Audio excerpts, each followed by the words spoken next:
से निकल रही है। कल हम हिमाचल में होंगे। यात्रा का लक्ष्य हिंदुस्तान में जो नफ़रत फैलाई जा रही है, हिंसा फैलाई जा रही है, उसके खिलाफ खड़ा होना। जो बेरोज़गारी बढ़ती जा रही है, जो महंगाई बढ़ती जा रही है और जो इनकम इनइक्वालिटी बढ़ती जा रही है, उसके खिलाफ हमने ये यात्रा शुरू की और बहुत सफल यात्रा रही है। 2 आंकड़े मुझे आज मिले हैं, मैं आपको बताना चाहता हूँ इनकम इनइक्वालिटी के बारे में। हिंदुस्तान के 21 सबसे अमीर लोगों के पास उतना ही धन है जितना 70 करोड़ हिंदुस्तानियों के पास है, पहला आंकड़ा।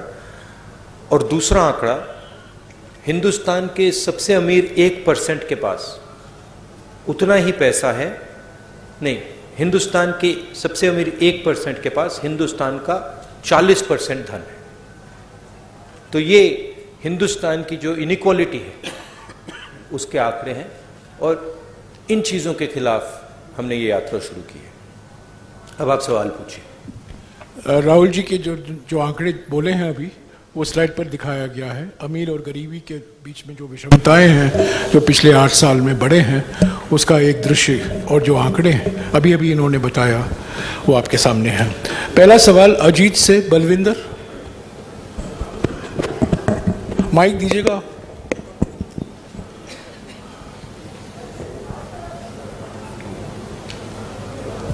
अगर बलविंदर नहीं है, जगबानी से विजय नागला।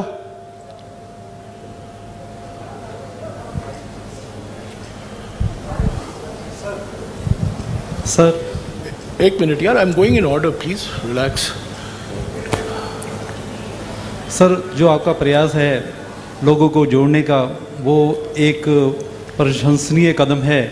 और मैं चाहता हूं कि जो ईवीएम पर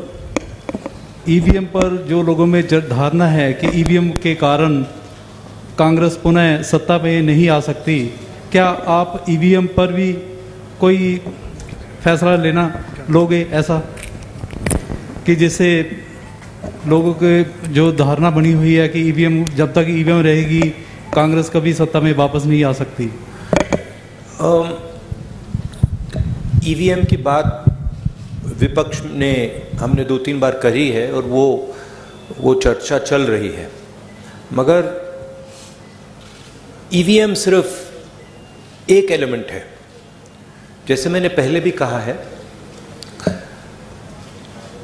आज हिंदुस्तान के सारे इंस्टीट्यूशंस आरएसएस और बीजेपी ने कंट्रोल कर दिए हैं और हिंदुस्तान के सब इंस्टीट्यूशंस पर उनका दबाव है। प्रेस पे दबाव है, ब्यूरोक्रेसी पे दबाव है, इलेक्शन कमीशन पे दबाव है, जुडिशरी पे प्रेशर डालते हैं।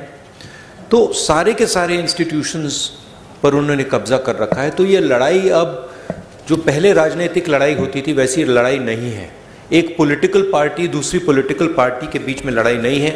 अब ये हिंदुस्तान के इंस्टीट्यूशंस जो इन्होंने कैप्चर करे हैं उनके बीच और ऑपोजिशन के बीच में लड़ाई है। उसमें एक फैक्टर ईवीएम है, मगर बहुत सारे दूसरे फैक्टर भी हैं। हिंदुस्तान में जो नॉर्मल डेमोक्रेटिक प्रोसेसेस होती हैं आज वो नहीं है। जो विपक्ष के लोगों पर आक्रमण हो रहा है, सीबीआई, ईडी, पेगासस, ये नॉर्मल डेमोक्रेटिक फंक्शनिंग नहीं है। भास्कर से गिरिजेश मिश्रा।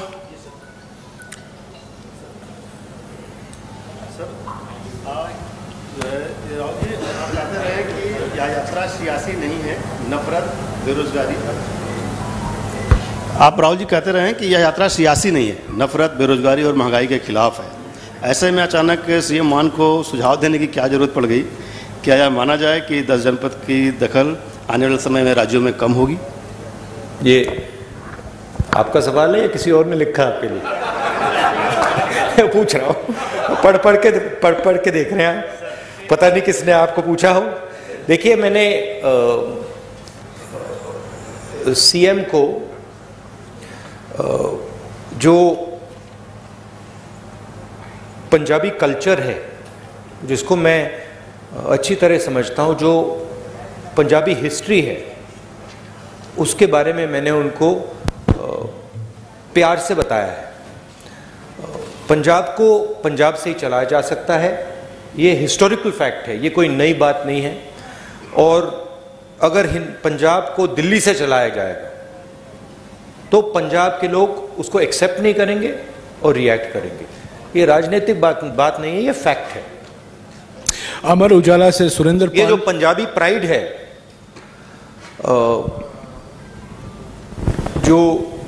जो पंजाबी सेल्फ बिलीफ है, कॉन्फिडेंस है, प्राइड है, वो इस चीज को कभी एक्सेप्ट नहीं करेगी। और इसको हमने जनरली कांग्रेस पार्टी में हमने इसको रिस्पेक्ट किया है। अमर उजाला से सुरेंद्र पाल। राहुल जी, मेरा आपसे सवाल है कि कुछ दिन पहले केंद्रीय गृह मंत्री अमित शाह जी ने कहा है कि हम 1 जनवरी 2024 में राम मंदिर जो है भक्तों के लिए खोल देंगे। तो एक फिर वो देश जो है 2024 में चुनाव भी है, polarization, definitely they will take advantage for the polarization of vote, जैसे आपकी और आपकी टीम कहती है। How will you face that wave and what is your strategy?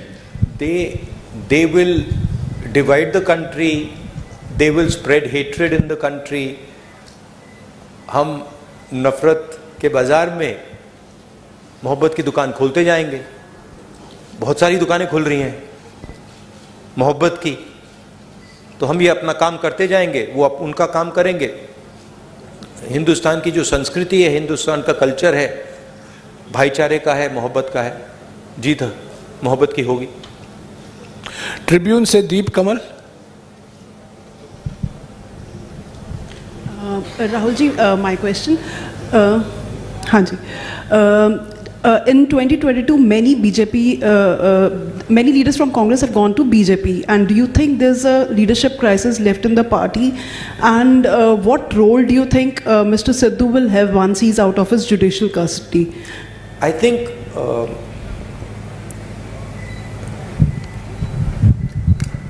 my experience is pretty much anybody who goes to the BJP goes there because of a particular type of pressure.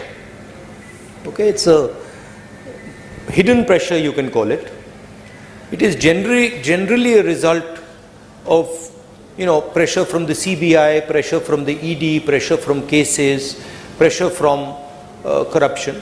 So we are quite happy that these type of people are not in the party anymore.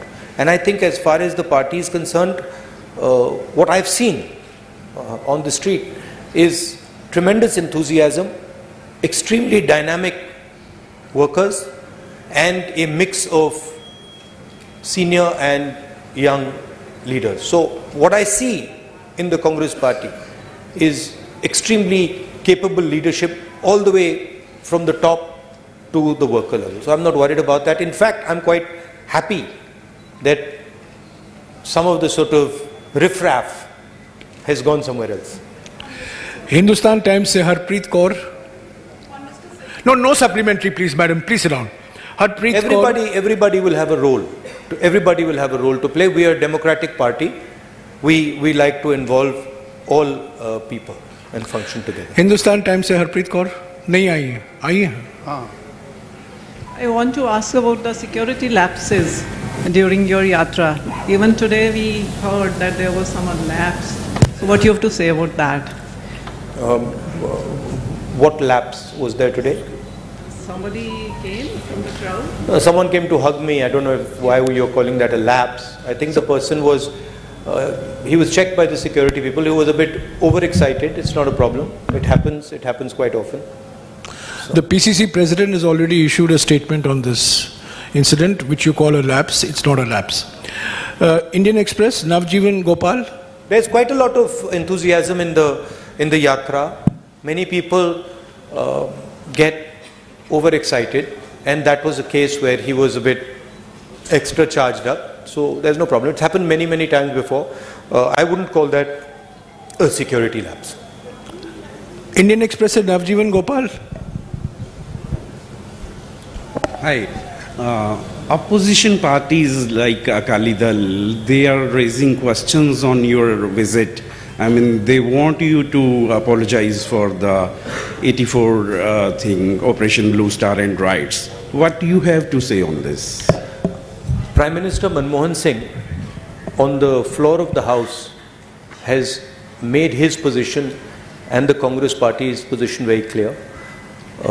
Congress President Sonia Gandhi ji has also done that, and I fully endorse what Prime Minister Manmohan Singh ji said, what Sonia Gandhi ji said, and also I have also made my stance abundantly clear in the past. रोजाना spokesman से चरणजीत सिंह।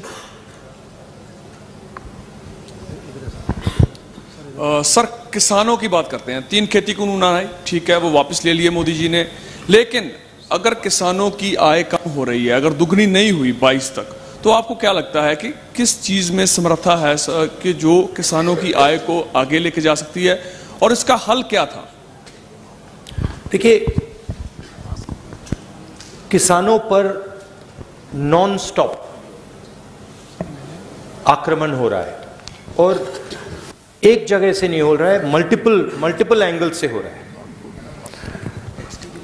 और जो उसको protection मिलनी चाहिए वो protection उसको नहीं मिल रही।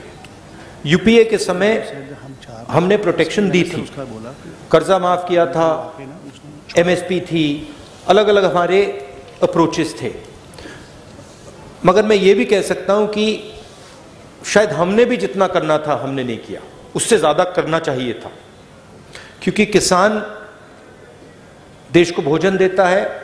भैया थोड़ा हट जाइए। देश को भोजन देता है, वो देश की एक प्रकार से रीढ़ की हड्डी है, और एग्रीकल्चर पे बाकी चीजें बिल्ड हो सकती हैं। तो चाहे हमारी यहां सरकार आए, चाहे यूपीए जैसी सेंटर में हमारी सरकार आए, kisan will be our central focus. उसकी हम प्रोटेक्शन करेंगे। हमने न्याय योजना की बात की थी, जो मिनिमम इनकम गारंटी सबसे गरीब लोगों के लिए, वो किसानों को, गरीब किसानों को मिलेगी। तो हमारा विजन एग्रीकल्चरल सेंट्रिक है, और हम चाहते हैं कि एग्रीकल्चरल सेक्टर में टेक्नोलॉजी जाए, कोल्ड चेन्स बने, एग्रीकल्चरल स्ट्रक्चर में जॉब्स क्रिएट हो। तो हमारी स्ट्रेटजी का सेंट्रल पीस है। प्राइम एशिया से नंदप्रीत सिंह। राहुल जी, आपने इस यात्रा के दौरान सबसे बड़ा अटैक एक तो बीजेपी पे किया है और दूसरा मीडिया पे किया है, 4th पिलर है डेमोक्रेसी का। इस पे मेरा सवाल ये है कि मान लीजिए कांग्रेस सत्ता में आती है और आप प्रधानमंत्री बन जाते हैं, तो जो ये नेशनल टीवी पे जो आजकल जिसको आप गोदी मीडिया का नाम देते हो, तो उस पर हिंदू मुस्लिम का एक चलता है आपस में, आप बोलते हो कि भारत को बांट रहे हैं वो, तो क्या आप उस पर रोक लगाएंगे? और क्या आप बोल रहे हो कि मीडिया गुलाम है, क्या आप भी उनको अपना गुलाम बना लोगे फिर?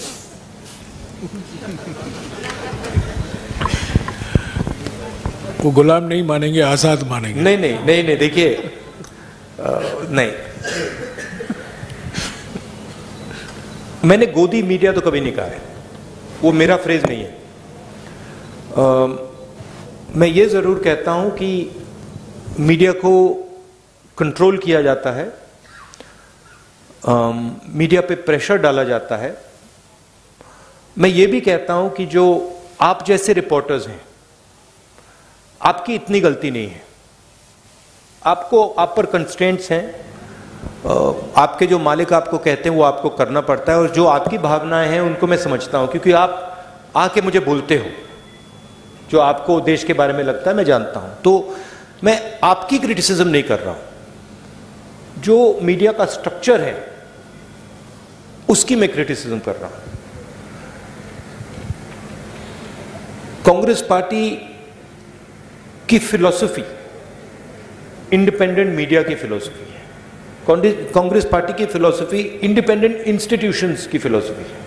मैं आपको बताऊं, अगर कांग्रेस पार्टी ये करना भी चाहे कि हम मीडिया को, मतलब जैसे आपने कहा, अपना बना दो, हमारे में वो कैपेबिलिटी नहीं है, हम उसको इंप्लीमेंट ही नहीं कर सकते, क्योंकि हमारा स्ट्रक्चर उतना सेंट्रलाइज नहीं है बीजेपी जितना। तो हम इंडिपेंडेंट मीडिया चाहते हैं, फेयर मीडिया चाहते हैं, और जो मीडिया में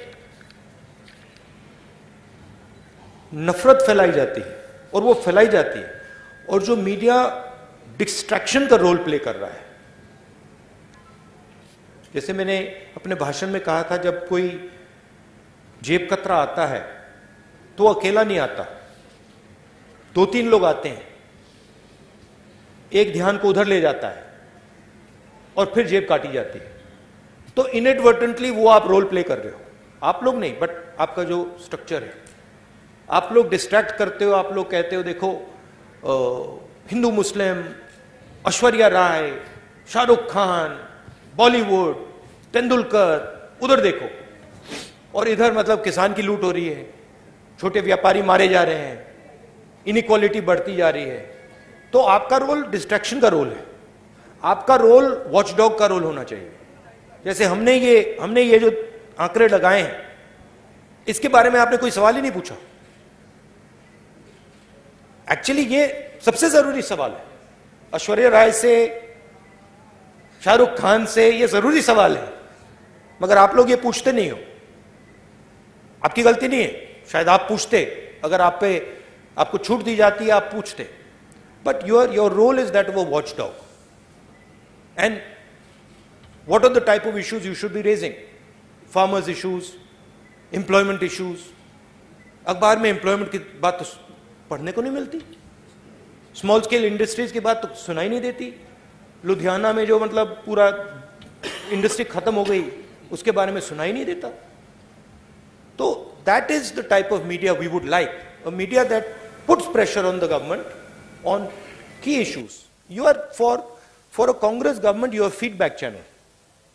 We want you to give us pressure on important things, on things like income inequality, on things like hatred, on things like anger, on things like farmers, on things like unemployed youngsters.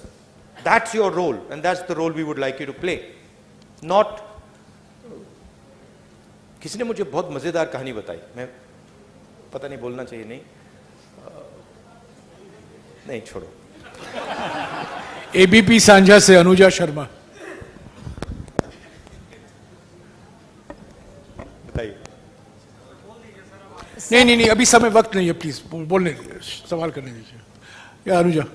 Sir, Bharat जोड़ो के लिए आप चल रहे हैं, भारत जोड़ो यात्रा कर रहे हैं, क्या कांग्रेस परिवार को जोड़ने के लिए भी आप आगे हाथ बढ़ाएंगे? वरुण गांधी आपके भाई हैं, क्या उनसे भी मिलकर चलने की बात की जाएगी? आप पहल करेंगे उनसे मिलने की? क्योंकि पानीपत में आपने एक स्टोरी सुनाई थी कि 2 भाई जो बहुत देर से बात नहीं कर रहे थे वो भी मिल गए। आप वरुण गांधी से मिलेंगे?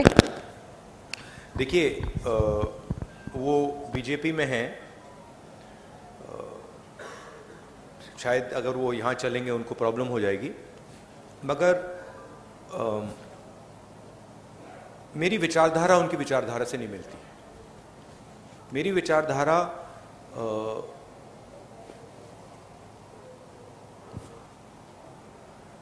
मैं आरएसएस के ऑफिस में कभी नहीं जा सकता। आप मेरा आपको गला काटना पड़ेगा पहले, मैं नहीं जा सकता। और मेरा जो परिवार है उसकी एक विचारधारा है, उसका एक थॉट सिस्टम है, थिंकिंग सिस्टम है। और जो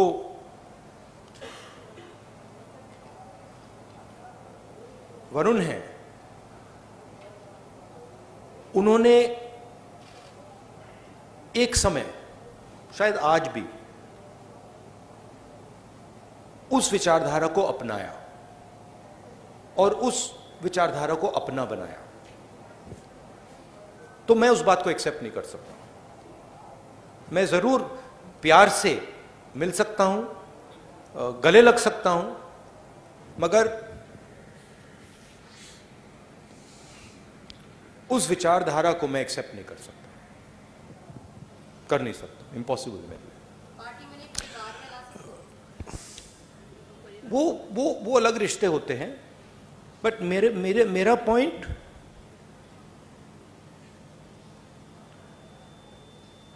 आइडियोलॉजिकल लड़ाई चल रही है।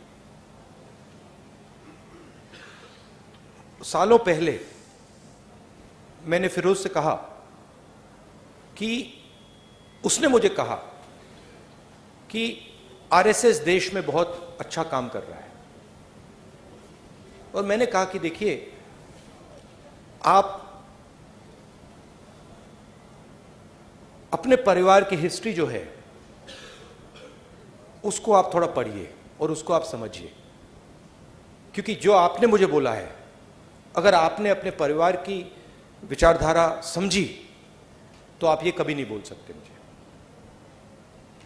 पंजाब तक से अर्शदीप, कोई नफरत या ऐसी कोई बात नहीं है। जनेंद्र प्लीज। पंजाब तक से अर्शदीप। सत श्री अकाल सर। सर, ड्रग्स पंजाब में एक बड़ा इशू है। 2017 में कांग्रेस ने इस पे बड़ा वादा किया लेकिन पूरा नहीं हुआ, उम्मीदें टूटी, घर बर्बाद हो रहे हैं, अभी भी यही सिचुएशन है। तो दोबारा से पंजाब के लोगों को कैसे यकीन दिलाना चाहते हैं कि कांग्रेस जो है इस इशू पर काम करेगी? नहीं, सबसे पहले हमने सरकार में ड्रग्स में काफी काम किया। पंजाब की मेन इशू अनएम्प्लॉयमेंट की इशू है, और जो किसानों को डिस्ट्रेस हो रहा है वो 2 सेंट्रल इश्यूज हैं, और उसमें से ड्रग्स की इशू पैदा होती है। तो अगर ड्रग्स से डायरेक्टली तो लड़ना है और लड़ा जाएगा, मगर जब तक हम अनएम्प्लॉयमेंट इशू को एड्रेस नहीं करेंगे, किसानों में जो डिस्ट्रेस है उसको एड्रेस नहीं करेंगे, तब तक ड्रग्स प्रॉब्लम भी एड्रेस नहीं होगा। तो कंबाइन तरीके से करके ये काम किया जा सकता है। पंजाब को, सचमुच में पंजाब को एक नए विजन की जरूरत है, और अगर मेरी पंजाब की सरकार के बारे में शिकायत है तो वो है कि उन्होंने पंजाब ने उनको एक अपॉर्चुनिटी दी, अपॉर्चुनिटी पंजाब को विजन देने की दी, और सरकार पंजाब को विजन दे नहीं पा रही। मैं पूछ रहा हूं लोगों से कि भाई आम आदमी पार्टी ने क्या किया, क्या विजन दिया, तो उसका मतलब, और मैं कांग्रेस के लोगों से नहीं पूछ रहा हूं, मैं आम लोगों से पूछ रहा हूं, क्या मतलब आपको क्या लगता है? और रिस्पॉन्स यूनिवर्सली आ रहा है कि जो हमारी एक्सपेक्टेशन थी वो तो पूरी नहीं हुई, और ये मतलब बातें करते रहते हैं, मगर कोई पंजाब को जो विजन मिलना चाहिए वो नहीं मिला है। तो रियली जब कांग्रेस पार्टी की यहां सरकार आए, एक लॉन्ग टर्म विजन पंजाब के लिए देना पड़ेगा, और उसमें किसान और जो हमारे स्मॉल एंड मीडियम इंडस्ट्रीज हैं वो सेंट्रल होना पड़ेगा। इंडिया टीवी से पुनीत शर्मा।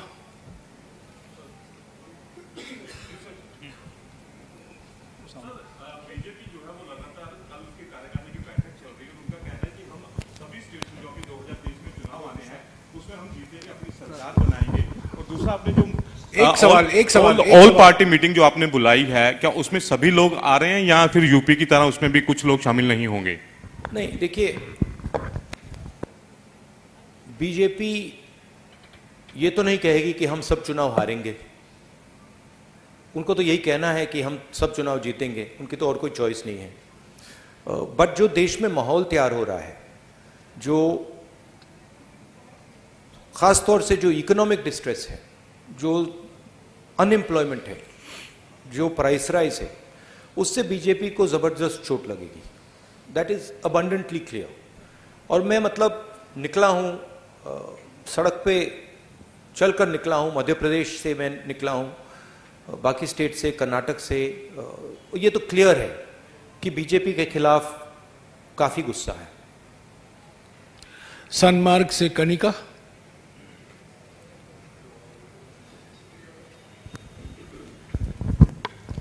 सर, मेरा सवाल ये है कि आप लगातार प्रेस कॉन्फ्रेंस में आरएसएस को घेरते आए हैं। आरएसएस द्वारा अभी मोहन भागवत ने एक बयान दिया 2014 के चुनाव से पहले, उन्होंने कहा कि भगवा ही हमारी पहचान है। तो इस बयान को आप किस तरह से देखते हैं? नहीं, जैसे मैंने कहा,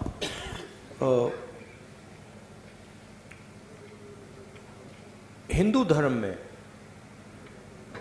में किसी भी धर्म में नफरत फैलाना, किसी भी धर्म ने ये नहीं कहा है कि भाई नफरत फैलानी है।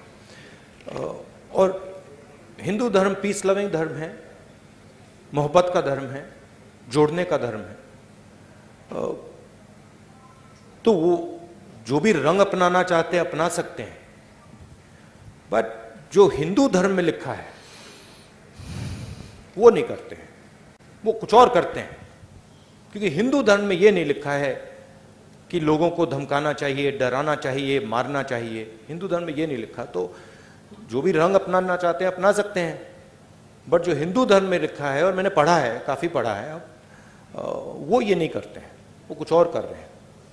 न्यूज़ 11 भारत से अमर सिंह।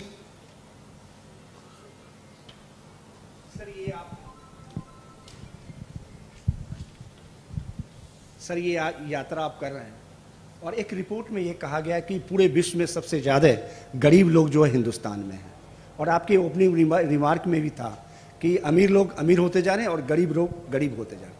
क्या आप या आपकी सरकार आएगी तो इस पर कुछ करेंगे आप लोग, या फिर कोई ऐसा होगा कि जो पैरेलल हो जाए?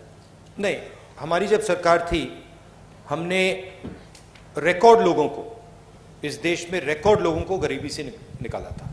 Record what was the exact number Jairam? How many crore? 20 crore. 20 crore लोगों को हमने गरीबी से निकाला था, यूपीए की सरकार। उन लोगों को नरेंद्र मोदी जी ने वापस गरीबी में डाल दिया है। तो हमारी पॉलिसीज हिंदुस्तान को इकोनॉमिकली आगे बढ़ाने की होती हैं, मगर हमारी पॉलिसीज गरीब लोगों की रक्षा करने की भी होती हैं।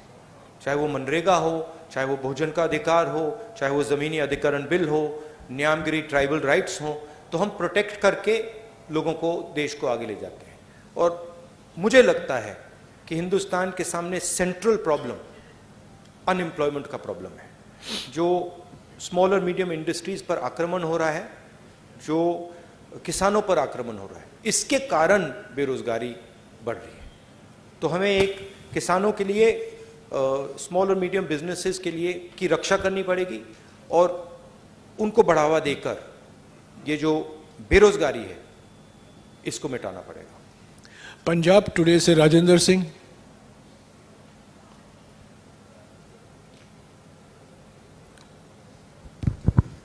नमस्कार जी, मेरा एक सवाल है जी। भारत जोड़ो यात्रा जी गरीबी नूं लैके, भारत जोड़ो यात्रा जी ये महंगाई नूं लैके निकल कड्ढी है तुसीं, पर हिमाचल दे विच जिहड़ी तुहाडी सरकार आ 3 रुपए प्रति लीटर डीजल पेट्रोल महंगा कीता, उत्ते की कहोगे सर? हिमाचल महंगाई को लेकर आपने यात्रा शुरू की है, लेकिन हिमाचल में 3 रुपए लीटर जो आपका पेट्रोल डीजल महंगा है, उसको लेकर क्या नई सरकार? हाँ, तो देखिए हमारे सिस्टम में जो स्टेट होता है, जो चीफ मिनिस्टर होता है, उसको हम इंडिपेंडेंस देते हैं और उस पर हम जनरली दबाव नहीं डालते हैं। जैसे मैंने आपको पहले भी कहा था, जब यहाँ पे पंजाब का चीफ मिनिस्टर थे कांग्रेस पार्टी के, तो हम उनको जनरली इंडिपेंडेंस देते थे। हिमाचल प्रदेश में नई सरकार बनी है, थोड़ा उनको टाइम दीजिए, वो डेफिनेटली प्रो पुअर पॉलिसीज वहाँ पे लाएंगे, डेफिनेटली वहाँ पे प्रो किसान पॉलिसीज वो लाएंगे। डेली पोस्ट से Mandeep Singh.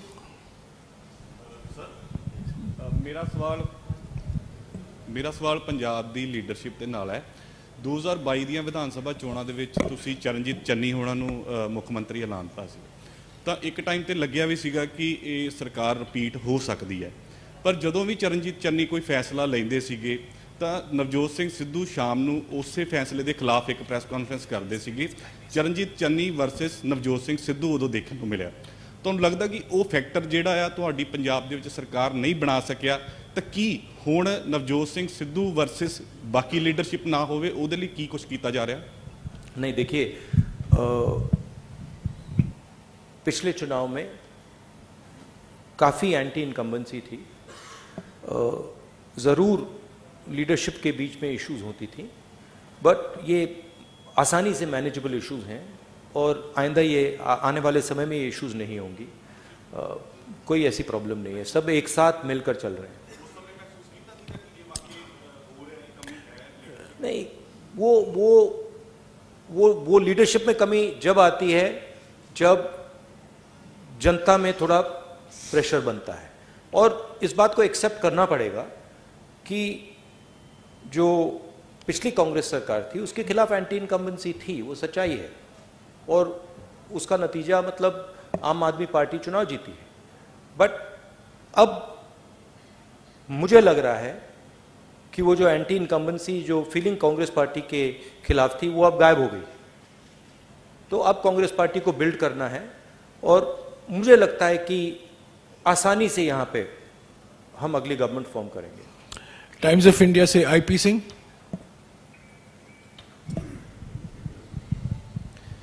Yeah, Mr. Gandhi, it seemed that you were trying for, you spoke about Punjab, the Punjabi pride and its history. At the same time, it appeared that you were trying for reconciliation. Punjab and Sikhs had a bitter past with Congress and vice versa. You appear to be doing something to attempting a reconciliation. Would you do that, or do you think enough has been done for that reconciliation? Look, it's not. It's a question of affection. I have tremendous affection. I would even go further than affection and say I have tremendous love and affection for the people of Punjab, and in particular the Sikh community. Okay, so reconciliation is a small word. I have love and affection for the people of this state, and I have huge respect for the Sikh community, what they have done and what they're going to do in the future. It's an emotional statement, right? I think India would not be India had it not been for the Sikh community. You play a central role here. In many ways, you're a part of the backbone of this country, and that is something that I value tremendously. Newsbeam से Shalu Sharma, please. 5 minutes, 5-6 minutes. Hello sir, Shalu Sharma from Newsbeam. Sir, मेरा सवाल ये है कि क्या 3200 kilometre चलने के बाद राहुल गांधी नफरत की दीवार में सेंध लगाने में कामयाब हो पाए? ज़रूर हुए, और बहुत कुछ सीखने को मिला, बहुत कुछ देखने को मिला। अभी यात्रा ख़त्म नहीं हुई है, मगर यात्रा तो काफ़ी सक्सेसफुल रही है, और मुझे ये देखकर बहुत खुशी हुई कि इस देश में लाखों करोड़ों लोग जो बीजेपी की नफरत भरी आइडियोलॉजी है उसको एक्सेप्ट ही नहीं करते हैं, और मोहब्बत की बात करते हैं, रिस्पेक्ट की बात करते हैं, भाईचारे की बात करते हैं। तो ज़रूर एक बीजेपी ने देश के सामने एक विजन रखा है, नफरत भरा हुआ विजन रखा है। यात्रा ने एक और दूसरा विजन दिखा दिया है।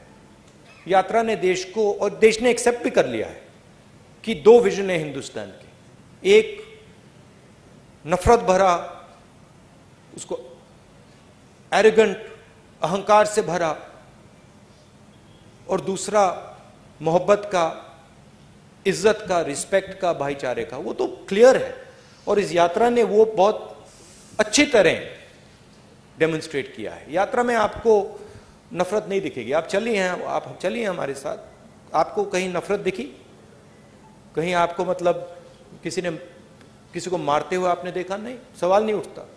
तो 3500 किलोमीटर, 3400 किलोमीटर हम चले हैं, किसी ने कोई हिंसा नहीं की, कोई नफरत नहीं की, किसी ने मतलब एक दूसरे से गलत तरीके से बात तक नहीं की। तो ये एक हिंदुस्तान का छोटा सा एक विजन है, और इसमें से बहुत सारे दूसरे विजन्स निकल सकते हैं। राहुल जी, अभी 3-4 लोग बाकी हैं जो कई प्रेस कॉन्फ्रेंस में आए हैं, उनको मौका नहीं मिला। जल्दी उनको हम मौका दे दें 5-6 मिनट में। मैं पहले बुलाऊंगा शमीन जॉय, डेक्कन हेरल्ड से। this is regarding Mohan Bhagavat's remarks in an interview recently. He said it is natural for Hindus to be aggressive because they have been in a war for over 1,000 years, and that Muslims should abandon the narrative of supremacy. How do you see that, these kind of remarks? No, just repeat what you said, the first part. In a recent interview, Mohan Bhagavat has remarked that it is natural for Hindus to be aggressive because for the last thousand years they were in a war, and the Muslims have to abandon the narrative of supremacy. Right. So, what is your take on that? I don't know which Hinduism he's quoting. I've never heard this. I mean, I've read the Gita, I've read the Upanishads. I've never heard this that Hindus should be aggressive. Hinduism is all about observation, about self-observation, about understanding the self, about humility, about compassion. I have not read this. I don't know what he's talking about. Maybe he's not read these books. Maybe this is some other idea that he's picked up. But I have not read that, even Lord Ram felt compassion for Ravan. Even Lord Ram, when Ravan was dying, Lord Ram was gentle, was loving, was affectionate. So I don't know where this gentleman is getting these ideas. They're certainly not Hindu ideas. They are RSS ideas. They're not Hindu ideas. जी से अनमोल Gulati. Thank you Jairam जी. राहुल जी, पंजाब के अगर मुद्दों की बात की जाए तो पानी का मुद्दा पंजाब का ऐसा है जो काफ़ी लंबे समय से जिस पर सिर्फ सियासत हुई है. SYL के मुद्दे पे पंजाब के मुख्यमंत्री ने एक सॉल्यूशन दिया था, YSL. तो क्या आपको लगता है YSL जो की है ये सही सॉल्यूशन है? एंड एक छोटा सा साथ में एक सप्लीमेंट्री नहीं होगा, छोटा सा. These are extremely complicated matters that are not to be discussed lightly in a press conference like this. The aim of this press conference is Bharat Jodo Yatra, and these are attempts at distracting the narrative, and I'm not going to respond to it. Sir आपके दस्तार पे Soni Mishra from the week, आपको जवाब मिल गया. Soni Mishra from the week.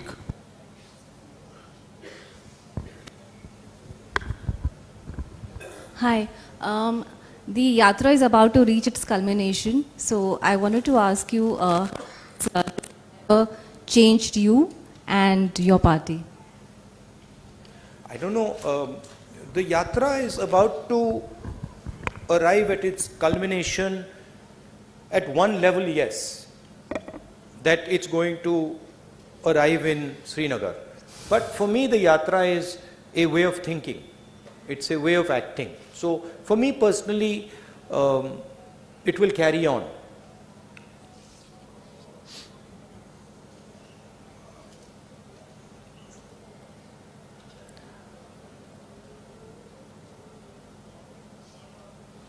For me, walking across this country has been an extremely humbling experience. It's one thing as a politician to go somewhere by car or take a flight, go somewhere and then meet people and listen to them, and you learn quite a lot like that. You can sit with a farmer and you can talk to him. It's a completely different thing when you're walking on the road, and particularly when you're walking on the road for 100, 120 days in a row, where you're feeling a bit of pain, pressure, So that's been one very humbling thing. The second thing is, when you're walking, you see the difficulty that people in India face. Farmers face, unemployed youngsters face, laborers face, small and medium businesses face. And the thing that has amazed me is the amount of resilience our country has. I just cannot even believe the amount of strength and resilience that our people have. The other day I made a statement that, you know, I don't think the West can take on the Chinese. And I made that statement after seeing our country. The amount of pressure our people can take with a smile, no problem. It's completely mind-blowing, mind-boggling. And so for me, it's a tragedy that we are wasting this potential.